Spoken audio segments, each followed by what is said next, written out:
Hello friends, જય શ્રી ગણેશ. બધાને સ્વાગત છે તમારું મારી ચેનલ ગુજરાતી કિચનમાં.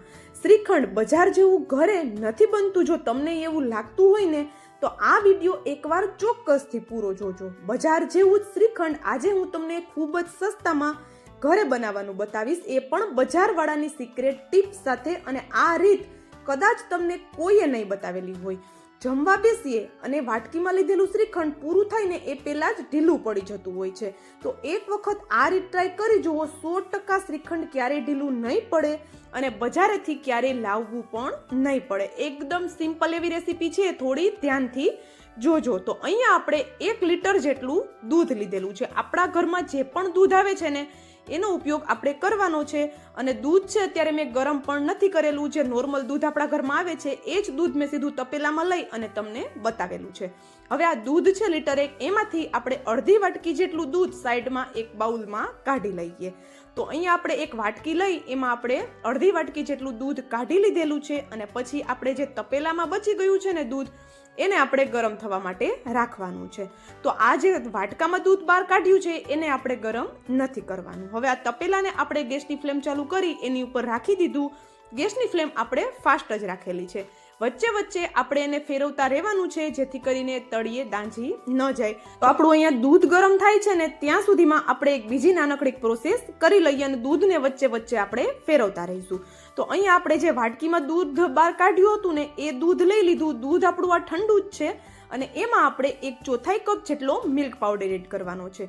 બજારવાળા પણ આવું જ કરતા હોય છે, દૂધને ઘટ કરવા માટે અને શ્રીખંડને એકદમ મલાઈદાર અને એકદમ ક્રીમી એનું ટેક્સચર લાવવા માટે એ મિલ્ક પાવડરનો ઉપયોગ કરતા હોય છે. મિલ્ક પાવડર તમે ગમે એ બ્રાન્ડનો લઈ શકો છો. સાથે જ અહીંયા આપણે 2 ચમચી જેટલો આરારોટ લેવાનો છે. આરારોટ છે એ આપણે વ્રત ઉપવાસમાં પણ ખાઈ શકીએ છીએ. અને ઘણા લોકો મને ખબર છે કે કોમેન્ટ કરશે કે આવું ભેળસેળવાળું શ્રીખંડ થોડું, પણ આરારોટ પાવડરથી આપણે કોઈ નુકસાન નથી થતું. અને બજારેથી જે આપણે પનીર છે કે બાકી કોઈ વસ્તુ આપણે લઈને ખાતા હોઈએ જેમ કે શ્રીખંડ, પનીર, આઈસ્ક્રીમ, એ બધી વસ્તુમાં એવા કેમિકલનો ઉપયોગ કરેલો હોય છે ને કે જે આપણે ખૂબ નુકસાનકારક હોય છે. તો અહીંયા આપણે એવી વસ્તુનો ઉપયોગ કરીએ છીએ જે આપણે બિલકુલ નુકસાન નથી કરતી. હવે આ બંને વસ્તુને દૂધ સાથે એકદમ સરસ એવું મિક્સ કરવાનું છે. અને 1 લીટર દૂધ સાથે મેં અહીંયા, જો તમને ચમચીનું માપ કહું તો 4 ચમચી જેટલો મિલ્ક પાવડર યુઝ કરેલો છે. હવે આ દૂધ છે એની સાથે બધું સરસ એવું કોઈ ગાંઠો ન રહી જાય એ રીતનું આપણે મિક્સ કરી લેવાનું છે. તો એક વખત આ શ્રીખંડ તમે ટ્રાય કરી જુઓ. બિલકુલ તમને આમાં ખબર પણ નહીં પડે કે તમે આમાં આરારોટનો ઉપયોગ કરેલો છે. અને બિલકુલ તેની ફ્લેવર કે તેનો ટેસ્ટ આમાં આવવાનો નથી, કારણ કે આપણે અહીંયા ખાલી માત્ર 2 ચમચી જેટલો જ લીધેલો છે. આ 2 ચમચી જે આરારોટ છે ને એનાથી આપણું શ્રીખંડ બિલકુલ ઢીલું નહીં પડે. એનું કારણ પણ હું તમને આગળ વિડીયોમાં જણાવું છું. અને હજુ એક વસ્તુ આપણે એડ કરવાની છે એ પણ આગળ આપણે વિડીયોમાં જોઈ લઈશું. તો અહીંયા આપણે બધું મિક્સ કર્યું ત્યાં સુધીમાં દૂધ પણ સરસ એવું ઉકળવા લાગ્યું છે. તો આ સ્ટેજ ઉપર હવે આપણે બનાવેલું જે દૂધ છે મિલ્ક પાવડર ને આરારોટ વાળું તે એડ કરવાનું છે. પણ આ રીતે એક હાથથી ચમચાની મદદથી આપણે દૂધને ફેરવવાનું છે અને એક હાથથી આપણે મિલ્ક પાવડર વાળું દૂધ એડ કરવાનું છે જેથી કરીને તળિયે ચોંટી ન જાય. હવે મિલ્ક પાવડર વાળું દૂધ એડ કરી દીધા પછી આપણે આ દૂધને 3 થી 4 મિનિટ માટે ઉકળવા દેવાનું છે જેથી કરીને એકદમ સરસ એવો જે આરારોટ આપણે એડ કરેલો છે એનો બિલકુલ ટેસ્ટ પણ આપને ન આવે. તો અહીંયા આપણું દૂધ છે હવે સરસ એવું ઉકળી અને રેડી થઈ ગયું છે. તો ગેસની ફ્લેમ બંધ કરી અને આ દૂધને આપણે ઠંડુ કરી લઈએ. તો આપણું દૂધ છે અહીંયા એકદમ સરસ એવું હવે ઠંડુ થઈ ગયું છે. તમે જોઈ શકો છો મેં દૂધને આવી રીતે પાણીમાં રાખી દીધું હતું એટલે એકદમ જલ્દીથી એ ઠંડુ થઈ ગયું છે. તો હવે આપણે એને બહાર કાઢી લઈએ અને દૂધ હું તમને બતાવું કે અત્યારે આપણું દૂધ કેવું ઘટ થયેલું છે. તો જોઈ શકો છો તમે દૂધ એકદમ સરસ એવું ઘટ થઈ ગયું છે. અને આ રીતે આપણે એને ટચ કરીએ તો હુંફાળું જ ગરમ હોય ને એટલું જ દૂધ આપણે ગરમ રહેવા દેવાનું છે. દૂધ એકદમ સરસ એવું આપણે ઠંડુ કરી લેવાનું છે. હવે આપણે અહીંયા જોઈ શકો છો, હું તમને બતાવી દઉં કે દૂધ છે એકદમ ઘટ થઈ ગયું છે. મતલબ કે આવું દૂધ હશે તો આનું દહીં કેવું જામશે તમને પણ ખબર છે કે એકદમ સરસ એવું ઢેફા જેવું આપણું દહીં જામીને તૈયાર થશે. પણ છે શ્રીખંડ માટે દહીં જમાવવું છે તો એમાં આપણે બિલકુલ પાણી ન થવું જોઈએ અને સાથે ખાટું પણ વધારે ન થવું જોઈએ. તો એના માટે ફ્રેશ દહીંનો ઉપયોગ આપણે મેરમણમાં કરવાનો છે. તો અહીંયા 1 ચમચી જેટલું દહીં એડ કરી અને આપણે આને જામવા માટે રાખી દીધેલું છે. તો આપણે અહીંયા 6 થી 7 કલાક પછી જોઈએ છીએ તો જોઈ શકો છો આપણું દહીં છે એકદમ સરસ એવું જામ્યું છે કે તમે આને કેકની જેમ કટ પણ કરી શકો છો.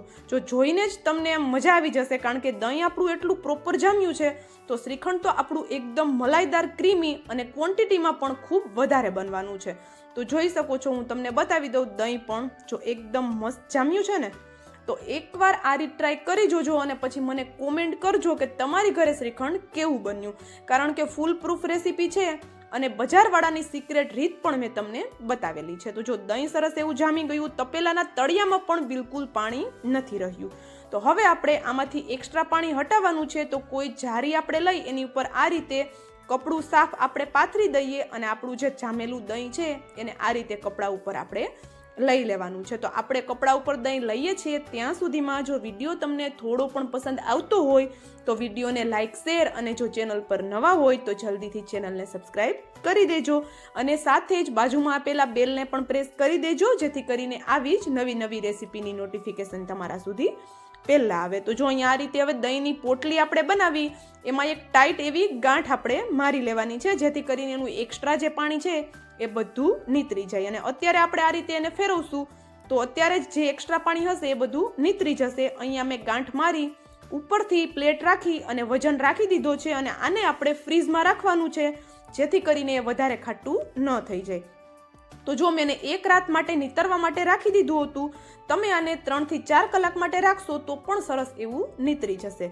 તો જો અહીંયા સરસ એવું હવે આપણું મસ્કો છે એ રેડી થઈ ગયો છે. તો આપણે એને ખોલીને જોઈ લઈએ. તો જો હું તમને બતાવું કે અહીંયા આપણો આ મસ્કો છે ને એકદમ જોરદાર બન્યો છે કે હાથમાં તમે એને લઈ લેશો તો પણ બિલકુલ હાથમાં પણ નહીં ચીપકે, એટલો બધો સરસ આપણો મસ્કો બનેલો છે. અને જે આપણે 2 ચમચી જેટલો આરારોટ પાવડર એડ કરેલો છે ને એનાથી દહીંમાં પાણી બિલકુલ નહીં થાય અને શ્રીખંડમાં આપણે જ્યારે ખાંડ એડ કરશું ને ત્યારે ખાંડનું પાણી પણ બિલકુલ નહીં થાય. શ્રીખંડ આપણો ગમે એટલો ટાઈમ રાખશો એવું ને એવું કડક બનેલું રહેશે. તો જો ચલો મસ્કો રેડી છે તો મસ્કાને એક વખત આપણે માપી જોઈએ, મતલબ કે ઘરની કોઈ પણ વાટકી લઈ એમાં આપણે ભરીને જોઈ લઈએ, જેથી કરીને આપને ખાંડનું પ્રોપર માપનું ખબર પડે. તો જો અહીંયા મસ્કો છે એક વાટકી મેં ફૂલ ભરી લીધી અને અડધી વાટકી જેટલો કપડા ઉપર બચેલો રહી ગયો છે. એટલે ટોટલ અહીંયા મારે 1.5 વાટકી જેટલો મસ્કો બન્યો છે. તો 1.5 વાટકી મસ્કો છે એની સામે મેં અહીંયા 1 કપ આખો અને મિક્સર જારમાં થોડી ખાંડ બચાવેલી છે મેં દળેલી, એટલે કે 1.25 વાટકી જેટલી ખાંડ એડ કરેલી છે. 1.25 વાટકીની જગ્યાએ તમે 1 વાટકી અથવા તો વધારે મીઠું જોઈતું હોય તો 1.5 વાટકી સુધી તમે ખાંડ એડ કરી શકો છો, પણ 1 થી 1.25 વાટકી પરફેક્ટ એવું મીઠું બનીને તૈયાર થશે. હવે આ રીતે કોઈ ઝીણા હોલવાળી જારી લઈ લઈએ, કારણ કે શ્રીખંડ છે એને એકદમ ક્રીમી આપણે બનાવવું છે, એકદમ સોફ્ટ બજાર જેવું. તો એના માટે આ પ્રોસેસ કરવી ખૂબ જરૂરી છે. તો એના માટે આપણે શું કરશું કે આપણો બનાવેલો મસ્કો છે આ જારી ઉપર રાખી દઈએ, સાથે આપણે અહીંયા દળેલી ખાંડ છે એ થોડી થોડી એની ઉપર આ રીતે આપણે રેડતા રહેવાની છે ખાંડને, અને આપણે એને સરસ એવું ચમચીની મદદથી ઘસી અને આપણે એને નીચેની સાઈડ નીકાળી લેવાનું છે, મતલબ કે એકદમ સ્મૂથ એવું શ્રીખંડ આપણું અહીંયા થઈ જશે. તો તમે જોઈ શકો છો આ રીતે હું બધી પ્રોસેસ પહેલાં કરી લઉં છું અને પછી તમને બતાવું છું. તો એકદમ સિમ્પલ છે, હલકી એવી તમને અહીંયા વાર લાગશે થોડી, પણ શ્રીખંડનું રિઝલ્ટ એક જોરદાર આવવાનું છે અને કોઈને ખાઈને ખબર પણ નહીં પડે કે તમે આ શ્રીખંડ ઘરે બનાવેલું છે. પ્રોપર તમે જેવું બજારેથી લાવો છો ને એવું જ શ્રીખંડ અહીંયા ઘરે બનીને રેડી થશે. તો આપણે બધા મસ્કાને એ જ રીતે જારીમાંથી ચાળી લીધેલો છે. તો આપણે જારી છે એને હવે સાઈડમાં રાખી દઈએ અને અહીંયા આપણે ખાંડ અને જે મસ્કો છે એને હલકો એવો ફરી પાછો મિક્સ કરી દઈએ. તો તમે જોઈ શકો છો સરસ એવું આપણે અહીંયા એને મિક્સ કરીએ છીએ. તો આ સ્ટેજ ઉપર જ આપણે અહીંયા ફરી પાછો 2 ચમચી જેટલો મિલ્ક પાવડર એડ કરવાનો છે. તો આ જે 2 ચમચી મિલ્ક પાવડર અત્યારે એડ કરશું ને એનાથી જે ખાંડનું પાણી બને છે ને બિલકુલ પાણી નહીં બને અને શ્રીખંડ બિલકુલ ઢીલું ન થાય. તો બસ 2 થી 3 એવી ટિપ્સ છે જે તમે યાદ રાખશો અને ફોલો કરશો એટલે શ્રીખંડ છે એ એકદમ સરસ એવું તમારી ઘરે પણ બનીને તૈયાર થશે. અને 1 લીટર દૂધમાંથી અહીંયા તમે જોઈ શકો છો મારું કેટલું શ્રીખંડ બનેલું છે, મતલબ કે અહીંયા 1 કિલોની આજુબાજુ મારું શ્રીખંડ બની ગયું છે 1 લીટર દૂધમાંથી. તો અહીંયા આપણું શ્રીખંડ છે રેડી છે. તો આપણે એમાં થોડી ફ્લેવર એડ કરીએ. હું અહીંયા થોડું વેનીલા એસેન્સ એડ કરું છું ઓપ્શનલ છે, જો તમને પસંદ હોય તો એડ કરી શકો છો અથવા તો તમારી પસંદનું કોઈ પણ ફ્લેવર શ્રીખંડમાં આપી શકો છો. થોડા ડ્રાય ફ્રૂટ્સ પણ એડ કરી દીધા અને એને પણ આપણે સરસ એવું મિક્સ કરી દઈએ. તો આ બધું મેં ચારણાની મદદથી ચાળ્યું, સાથે જ એને મિક્સ કર્યું. તો પણ તમે અહીંયા જોઈ શકો છો એકદમ શ્રીખંડ છે અત્યારે કડક જ છે. હજુ મેં આને સેટ પણ નથી કર્યું, ઠંડુ થવા માટે રાખ્યું પણ નથી, તો પણ આટલું કડક છે. તો આપણે એને ઠંડુ થવા માટે રાખશું તો એકદમ બજાર જેવું જ બનીને તૈયાર થશે. અને જો તમને વિડીયો થોડો પણ પસંદ આવ્યો હોય તો પ્લીઝ વિડીયોને લાઇક, શેર અને ચેનલ પર નવા હોય તો જલ્દીથી ચેનલને સબસ્ક્રાઈબ કરી દેજો. અને હું નાની દરેક ટિપ્સ એટલા માટે મારા વિડીયોમાં જણાવું છું કે જે લોકો નવા છે, જે લોકો શીખે છે, જેને ખબર નથી કે શ્રીખંડ કે બીજી કોઈ વસ્તુ કેવી રીતે બને છે, એના માટે પ્રોપર એ પહેલી જ વાર બનાવે તો પણ એકદમ સરસ એવું બનીને તૈયાર થઈ જાય. તો જો અહીંયા આપણું શ્રીખંડ બનીને રેડી થઈ ગયું છે.